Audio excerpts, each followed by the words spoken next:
Good to have you on International Tit Bits on Atlantic Television Network. This is a show where we bring you news, events, and stories from across the world. Here we ensure that the real on-time news are packaged for the viewing pleasure of the people. And on today's interview, we'll be looking at the role of ECOWAS, EU, others in ensuring post-coup peace. And of course, I won't be doing this alone. I have a legal practitioner in the house, which I will be introducing after the break.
Welcome back. This is International Tit Bits on Atlantic Television Network. And before we went on the short break, I told you I have a legal practitioner in the house, Barrister Gugunte Obidaya. Thank you so much, Barrister, for joining me in the show. Thank you for having me. We have seen a lot of things. Like I said, today we'll be talking about the role of ECOWAS, EU, and others in ensuring peace when it has to do with this coup d'etat. And then we've seen ECOWAS and EU. They have tried a whole lot in when it has to do with in Africa to bring peace and also security effort. But all seems wasted. All seems it seems they are all not actually moving because of the challenges, the security that posed in some regions, especially because of the ruling of civil and military ruling. What do you think? What is your position on coup d'etat? Well, for me, as a lawyer, I will speak from the legal point of view as to my position in respect of the legality or the constitutionality of coup d'etat, as it were. For me, I think basically the foundation of every government has to come from the people. It has to be rooted in law and legality. So anything outside law and legality, it doesn't speak well. It's not the proper way of conducting the affairs of the people. So coup d'etat, as it were, speaking from the legal point of view, and that is my take anyway, it's not the acceptable way of governing the people. That is my position for now. Do you think the recent trend of coup d'etat in Africa is capable of leading Africans in the right direction or bringing us backward? I think whether or not Africa is going to move forward is not a question of the system of government. Military regime is also a system of government, even though I don't subscribe to it, but it's also a system of government. So it doesn't necessarily mean that military regime will not will hamper the growth of Africa, as it were. I do not feel so. I think is that for a society to be developed, it has nothing to do with the system of government. It has to do with whether or not the people have participated in the government, or the government also takes into consideration the welfare of the people. So it has nothing to do with the system of government. Military regime is just a system of government, just like democratic government also. So whichever way it is, are the people being carried along? Are the people happy about it? These are what makes a system robust, and that is what I feel is going to bring the needed development in Africa. Okay, let's look at it in this way. You know, we've had some countries their leaders ruling for several years, looking at the likes of Ali Bongo and his dad. They have led for over 55 years. But these organizations like ECOWAS, EU, AU, they did not come in, they didn't say anything, not until, but immediately the military regime just took over. They started throwing sanctions. Do you think that this sanction will have a way of bringing peace in Africa? But because you said that whether or not the African will still move on, but at this point we are looking at the security, the peaceful aspect of it. So do you think that Africa will still, it will bring peace to Africa? It will not. For me, I do not also agree with the fact that countries that are involved in coup-related activities should be sanctioned. It is not going to bring the needed peace to the region or to the sub-region, as it were. It's not going to bring, because the reason is because most of the African countries are countries that are struggling. So countries are struggling to survive economically and politically. You don't also impose sanctions on them to deteriorate the situation. So for me, I think sanctioning countries because of the activities of their military rulers and all that will not bring peace to the sub-region, or will not bring peace to Africa in general. It's not the best way to go. So what will be the effect of these sanctions they have placed, or the suspensions on the African countries?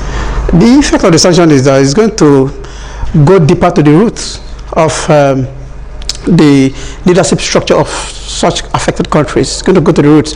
It's also going to affect them, like what happened in Nigeria Republic, for instance.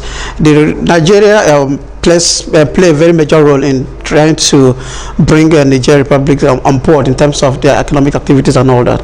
But immediately after the coup, Nigerian government placed some sanction on them.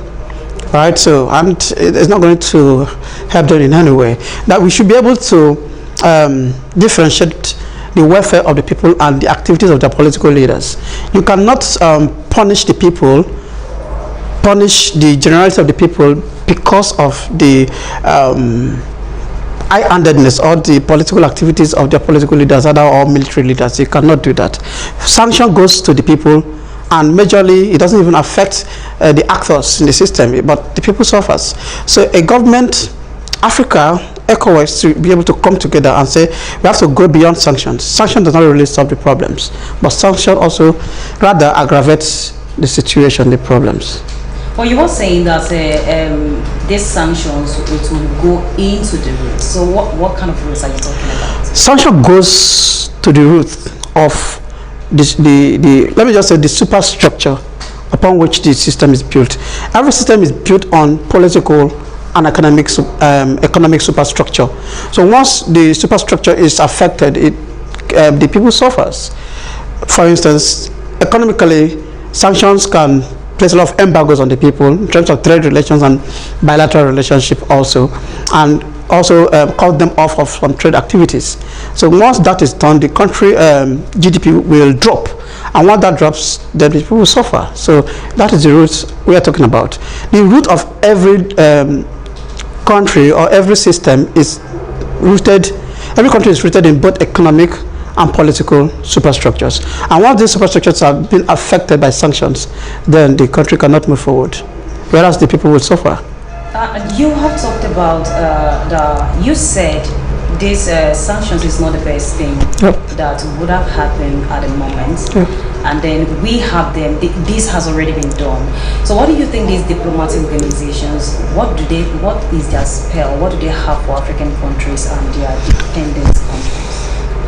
Well, let me just say, ECOWAS or African Union, they are basically set up to protect the rights of member states. They are not also supposed or expected to interfere in the internal arrangement of member states.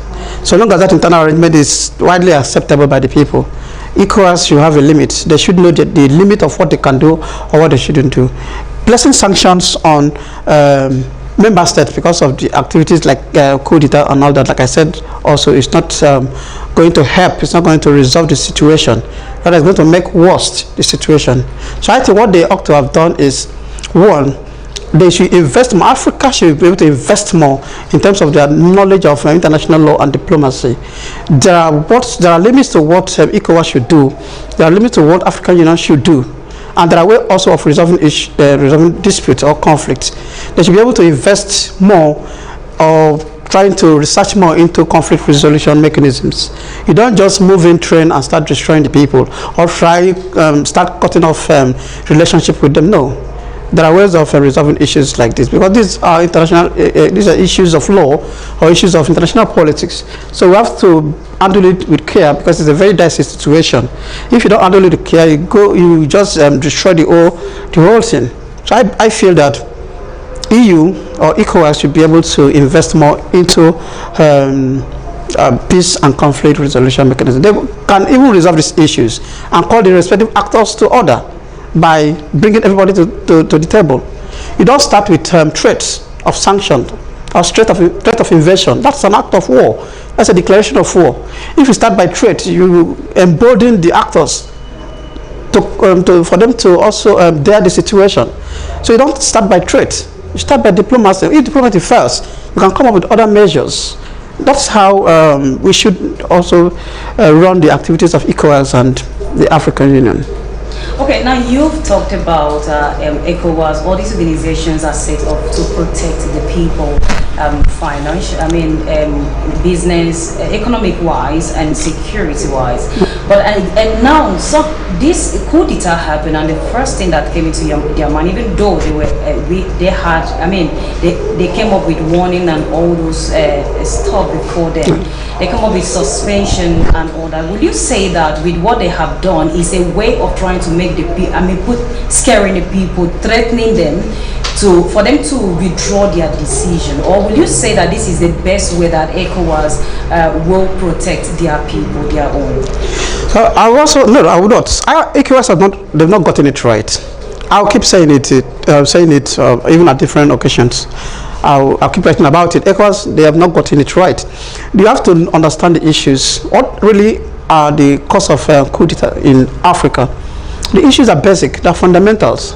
Issues of leadership, poor leadership, ECOWAS should be able also to ensure that the right thing is done.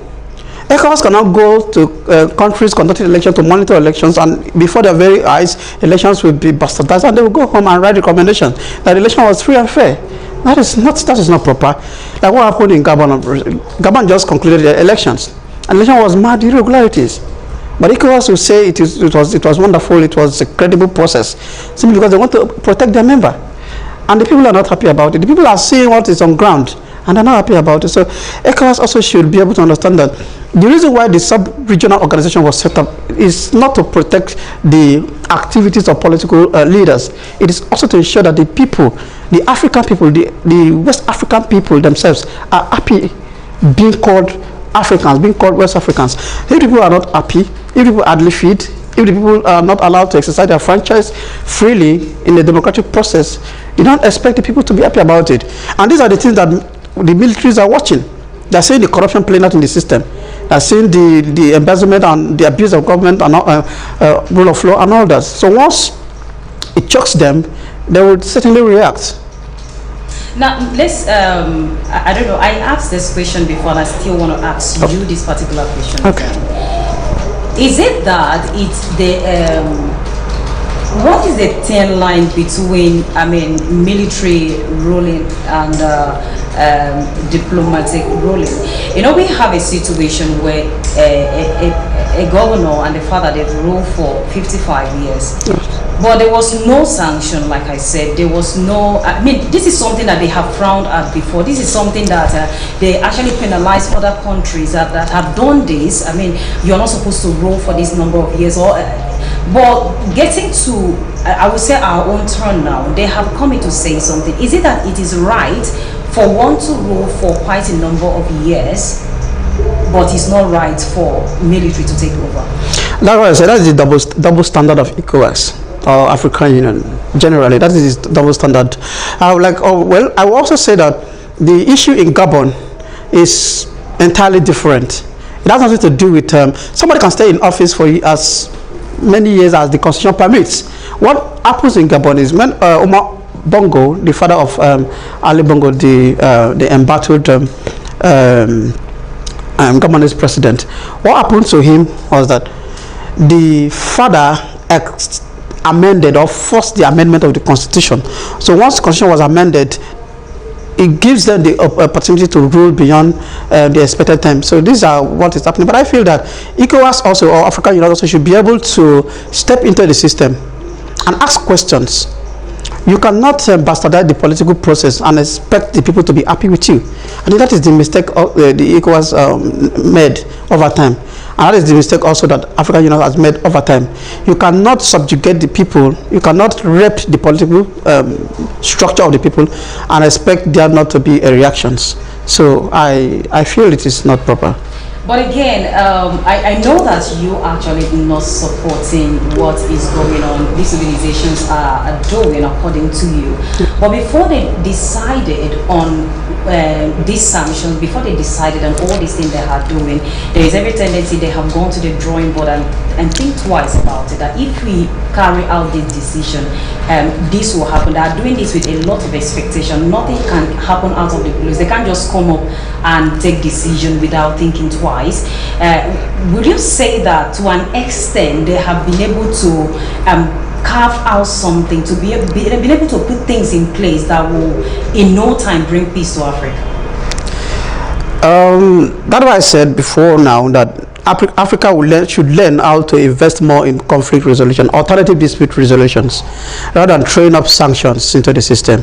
Because most times sanctions doesn't really bring in the desired result. So the steps taken by ECOWAS so far, or African Union so far, has not really brought in the desired results. Of course, you agree with me that even Niger is still, the military junta that is still in place.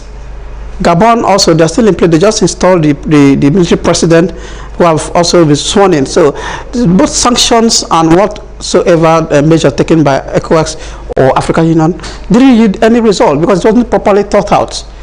What happened in Niger Republic, for instance, the president of Nigeria, who also doubles as the ECOWAS chairperson or chairman, as the case may be, just got up without diplomacy, without consultation, and throw in sanctions.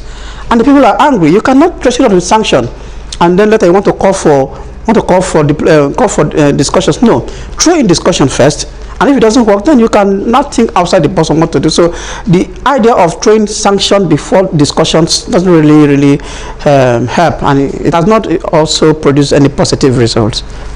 When you're talking about the idea of throwing sanction before discussion, I know this did not just happen in a day. This is something they have discussed about it, and we saw other country leaders, personalities came in to talk about this particular coup, pleading with them to try doing the right thing according to what is right for them. But all to no avail. So will you do you think that the decision taken by ECOWAS, EU, UN and all of those, do you think is for the growth of Africa and the development of Africa too? I would say it is not. It is not for the growth and development of Africa. Like I said before, it is not whether the government in place is civil government or military government. It's not. The fundamental thing that Africa is missing is, and we don't want to talk about, no leader wants to talk about, is the fact that there is no governance in Africa. There is no good governance in Africa. You allow the people to think or to be pushed to the wall. Once they react, you want to blame the people. No, that is not right. There is total failure of governance in Africa. There is lack, there is unemployment, there are ignorance, illiteracy. All the indices of a failed state is manifest.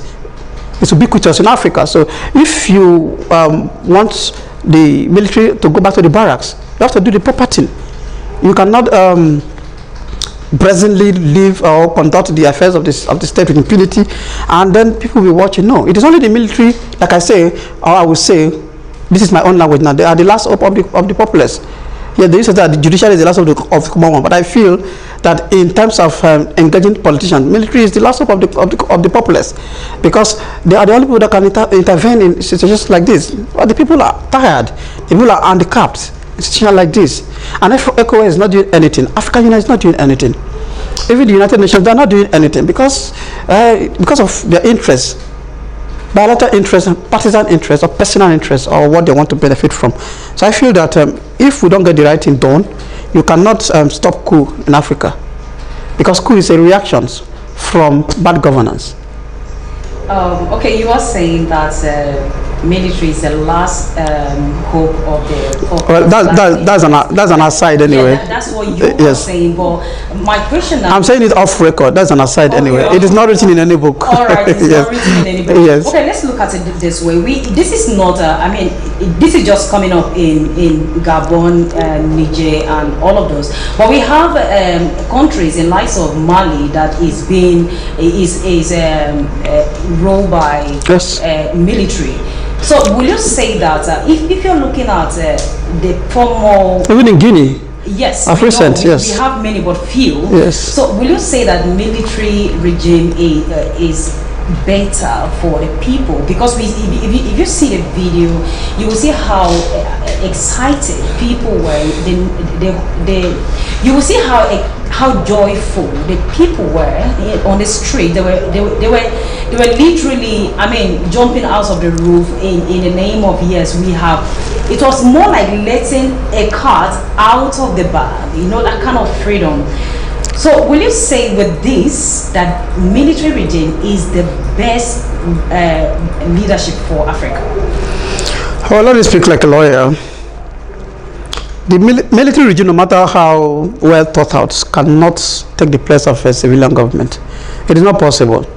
Yeah, the military can take some radical decisions that will affect the situation of the people positively, but by and large, it is not. I cannot compare it with a well-organized civilian government.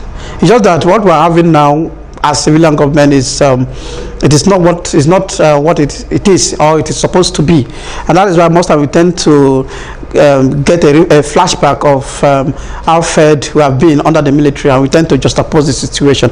But no matter what, military regime cannot be as good as civilian regime or civilian administration. But the only thing that is common in leadership is dividend of good governance. Like I said before, there is nothing like dividends of democracy. What we have is dividends of good governance. Both military and democratic government can provide the dividends of good governance. What do the people want? The people want jobs. People want health to be improved, education, security. These are dividends of good governance. The military regime can also provide all this. Dividends of democracy, the rule of law, strict adherence to strict adherence to the tenets of the rule of law and other constitutionalism and legality. These are dividends of democracy. So once time, some people, politicians will just come up and say, "I want to provide dividends of democracy. We have given you rules." Those are not dividends of democracy. These are dividends of good governance, because even the military can also do that. So once the military is doing all those things, the people will not react, right? The people will not react. So I feel that military regime can also be better, but they are not. In any way, they cannot substitute the civilian leadership. But the civilian leadership comes from the people. The still sit out, elect their leaders, and in line with their laws. And once that is done, once the people are satisfied with the process of elections, then it is okay for the people. But the people are reacting because the people don't even have a voice in terms of the selection process of their leaders, and that is why the people are angry. When the video you watched in Gabon and Niger, where people are coming out to celebrate and happy, because they are not celebrating because they love the military, but they are celebrating because it seems to them that at least a ray of hope has come to change the situation or change the narratives. They are not hoping for the best, but at least there is going to be a kind of a relief for them. How else can you classify a nation as people having a voice with what is going on? Because if you notice, the first action they did was putting their president behind the bars, and then I mean, this is something that cannot just happen in some countries, if you ask me. But they were able to put their president behind the bars, and then they went ahead to snatch power from these people. And today, if you ask me, I would say maybe they have gotten what they want. I don't know. But will you still say that they don't have a voice for this particular action they have taken? If I don't get your question, if the people don't have a voice, you said the people do not even have a voice, and I mean, I'm asking, how will you classify those that have voice and those that do not have voice? Because with what has happened in countries like Niger, like Gabon, it's enough to show that these people, they do have voice. For them to stand up and put their president behind the bars, and then snatch power from the person in question and giving it to who they want, is that not enough way to define that these people, they have voice? All right, let me just put it this way. Military government is not consultative. The military don't consult the people before they take actions, and so the people are literally not part of the process. They are not even part of the process. The citizens just wake up one morning and then they see that the military have made an announcement that the system of government have changed, and the people have to flow along with it. So the people literally are not part of what is happening there. The reason why they are happy is because the democratic leadership have failed. That's why it seems to them that they are even happy. If the civilian government have been doing so well in their country, they won't. For instance, Gabon is very rich. They are supposed to be very rich because they are blessed with natural resources, particularly oil and gas. They are the fifth highest producing oil and gas in Africa. So they are supposed to be, and they have a population of barely 2 million people. So Gabon has no reason, they don't have any reason to suffer. They don't have reason to have poor people amongst them. At least unemployment should have been reduced. Unemployment rate in Gabon is about 32%. It should be reduced to 2% because they should have the resources to do that, but they are not. They are still living below average. Okay, they are still living below poverty line. So these are the things that motivate the people to at least celebrate military intervention. They are not celebrating military intervention simply because they lend their credence to it or they lend their voices to it. They are happy because at least it is enough. The people are pushed to the water. Enough is enough. But to wrap it up, the people are not involved in the process of military taking over. I mean, military, they do it by force. They do it through the barrel of the gun, and they do it in the interest of the people. All right, we will go on a short break. When we return, discuss the rest of the stories.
This is International Tit Bits on Atlantic Television Network. It's good to have you back. And before we went on that short break, we were discussing the role of ECOWAS, EU, and others in ensuring post-school peace.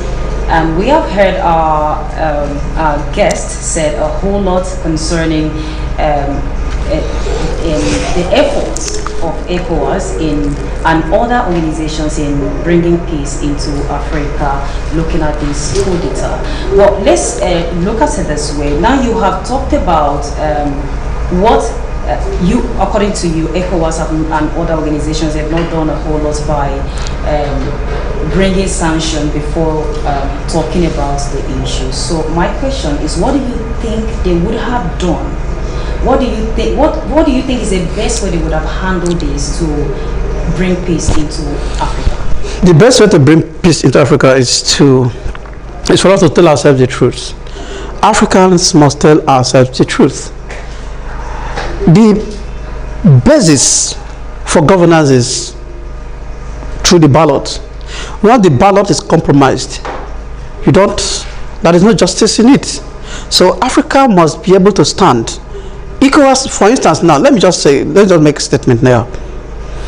During the last elections in Nigeria, the European Union observers, they wrote their reports, they wrote their findings, and they submitted it to the Nigerian government. But today, African Union, they've not submitted their reports, but they sent missions observers to observe the elections. ECOWAS have not submitted their reports, but they sent observers to River State, to other parts of Nigeria to observe the elections. But EU sent the observer from Germany to observe elections, and they submitted their reports 3 months ago. So that is to tell you how serious some countries can be, or some sub-regional organizations can be. So for us to get it right, we have to attack the foundation. The foundation of trouble, crisis in Africa is true leadership. If we get it right, true leadership, then Africa will stand, will rise. But if we don't get it right, they cannot. So Africa must be able to, EU or ECOWAS, they must be able to understand the fact that the electoral system that will bring in any leader in Africa must be transparent, must be excellent. You cannot hoodwink the system, impose yourself on the people. I don't want the people to react. I think that is where the problem is coming from. It's not all about blaming the military or trying to impose sanctions. It's all about the foundation. Even the Bible said that if the foundation is destroyed, what can the righteous do? The foundation of every country is leadership. And leadership has to come from the people. The people can do this through electoral process. But if the people are robbed of that opportunity to exercise their franchise and determine who should lead them, and then you impose yourself simply because you have the resources and have the connections to do that, you impose yourself on the people. Then the military, who also, what we all the others, sympathizes with the plight of the people, they can also strike. And that is the basis. So if Africa cannot address these issues, the issue of flawed electoral process, bad governance, and abuse of rule of laws in Africa, then we cannot continue to blame the military for doing what they are doing. Now, talking about good governance, the people are all made up because of good governance.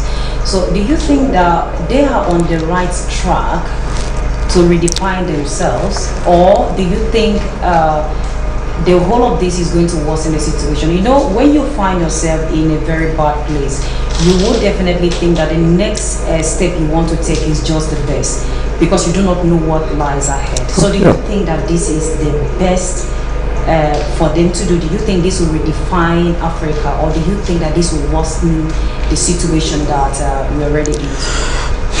Yeah, I think, like I said before, the only thing that is needed at this point is for the various military leadership of Gabon, of Niger, of Mali to set up the transition process. At least they promised to do that.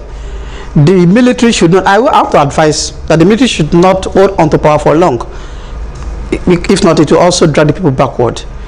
They have to make plans to transit power to the civilian government through a very credible process. Once elections are done credibly, satisfactorily, everybody will go home happy, rejoicing that really the best person has emerged. But once the people feel that the whole system is flawed, they will not be happy. So the military government, like I said before, no matter how good a military administration is, it cannot replace a civilian government. So the military should be able to take steps in trying to set up the transition process so that they can conduct free, fair and credible elections and bring in a proper leadership that would think Africa that will think West Africa, that will think about the welfare of the people, and not trying to satisfy the interests of the West. That is it. According to you, you said no matter how good the military government is, it cannot be compared with that of civil. With that of civil. What do you?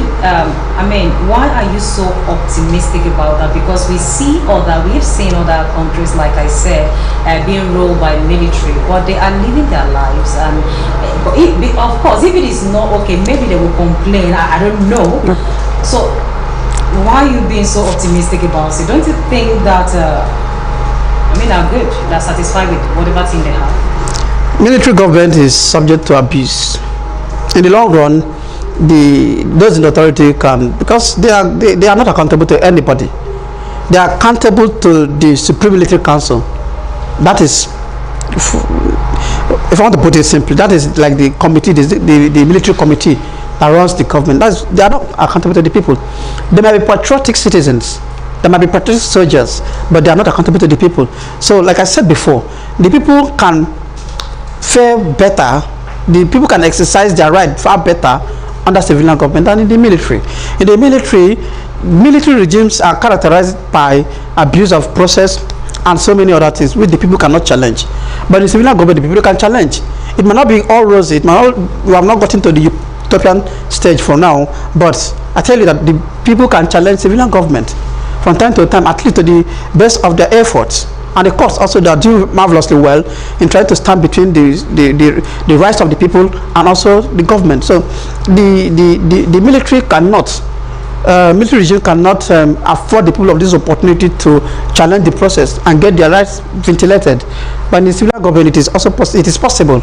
I think the civilian government is better. They actually took over at this point because they feel that the civilian government is not ruling the people right, it's not doing what the people want, it's not leading the people on the right track, and it's not giving a listening ear to the voiceless. So do you think that, will you boldly say that they are not going to rule well? Because, okay, let's assume that this is according to what you have said, that they abuse the system. But don't you think this time that, there could be a turnaround? That what people, the impression that people have about military governments, there could be a turnaround.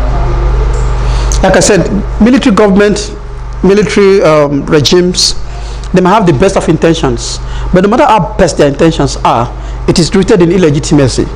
It is rooted in illegitimacy because it is not coming from the people. Governance must come from the people. Any governor is not traceable to the people. It is not government. That is a kangaroo situation. So governance must be traceable to the people. It must emanate from the people through a very legitimate and democratic process. The military governments are not like the military government are child of necessity. They only step in to resolve issues. Once the issues is resolved, they hand over back to a civilian government. But governance is programmed to be run by civilians and not military. I'm saying that because military, they can be patriotic. They might do well in one area or the other. But in that alone does not mean that the people are happy with it. It has to be rooted. The people have to participate. The governance must be about the people. The people must determine who becomes the president, who becomes the governor, as the case may be. It is not by the use of force or through the barrel of the gun. Thank you so much, Barrister Gugote, for breaking all of this down. But again, I would like to come in this aspect. Now, we have had, like I said, we have some countries where their leaders have ruled for so many years. So even if they had to come back, the people, they were crying that they want a recount or a re-election. So if they have come back with this, if they decide to do re-election or recount the votes, and it still falls back on the government that has ruled for years, do you think it should be given back to the person, or do you think it should be taken to another person? You cannot recount votes are judged to be very, very uncredible, manifestly uncredible. There is no such way to, there is nothing like recounting votes. The electoral system have been condemned totally. So there's no point coming to recount. It's not all about the ballot papers. It's all about the foundations. It's all about the procedure. It's all about the electoral process itself. that are discredited widely. So even if you recount votes, there are cases of overvoting and other manipulations. So even if you recount votes, it doesn't even make any difference. The only thing, like I keep saying, is that we must have an independent electoral organization, electoral body that will stand and conduct an election that will be acceptable by majority of the people. Not only by it will be manifestly and obviously seen to be fair and credible. Once this is done, you lay so many issues to rest. The people will, the level of agitation, of course, not everybody will accept the fact that the election was credible, but at least it will make sense to some reasonable portion of the people that really the election was at least credible. Now, this decision by ECOWAS, EU, and all of those, the effort they have made, do you think it has a way of affecting Africa's economic security positively or negatively? Africa is grappling with a lot of issues.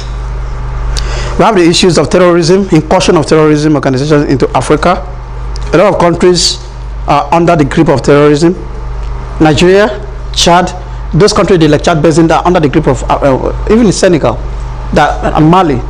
Africa is also dealing with issues of corruption, poverty, widespread ignorance and illiteracy and all that, infant mortality rates. So these are the issues that is affecting Africa. So once Africa is able to deal with all these issues, then it is going to position itself as a continent. For now, it is not Africa, properly speaking. They are far from getting it right. They're far from getting it right because so many indices that makes life better and meaningful are lacking in Africa. So I feel that the only thing available, like I will keep saying, I am a very good apostle of good governance. The only thing that we need now that ECOWAS and AU must support us to get or to do is there must be proper governance in Africa. There is total failure of governance in Africa. There is total failure of governance in West Africa. Governance must not be all about the microscopic few of people who impose themselves on the people. The people must be carried along. The people must be able to be satisfied that really they are in the system. The system must learn to protect the people, must learn to provide for the people, must learn to give the people the opportunity to express themselves, must also learn to give the people the opportunity also to actualize their dreams and aspirations in life. You don't live in a society that limits your ability to make impact. No, that's not what it's supposed to be. So there is total lack or failure of governance in Africa. So if ECOWAS or EU is ready or sincere, they should learn from if AU or ECOWAS is ready and sincere, they should learn from EU. They should learn how to run governance from EU. That is how it is. The government must be about the people. No one man should be expected to lord himself on the people. Like what the situation of Gabon, for instance. You have a one man that took over government from 2019 and still in power till now. At the end of his tenure, it will force the legislature to amend constitution to bring in his interests again. And these are wrong. These are not supposed to be. If you allow such to happen, ECOWAS can intervene. We have the ECOWAS Court of Justice. We have the African Commission on Human Rights. These are issues. There are cases of violations of human rights in Africa, but the EU, they have not said anything. The EU Commission on Human Rights, the ECOWAS Court of Justice, they've not done anything. All right, so we should be able to position the continent in such a way that no one individual, no matter how highly placed, whether it's a president of a country or not, should be able to rise above the people, marginalize or undermine the rights of the people. That person should be called to order. There should be mechanisms of enforcement. We have the African Charter on Human and People's Rights. We have the ECOWAS protocols and all that. These are laws mutually agreed upon by member states. And the essence of all these laws is to protect the people.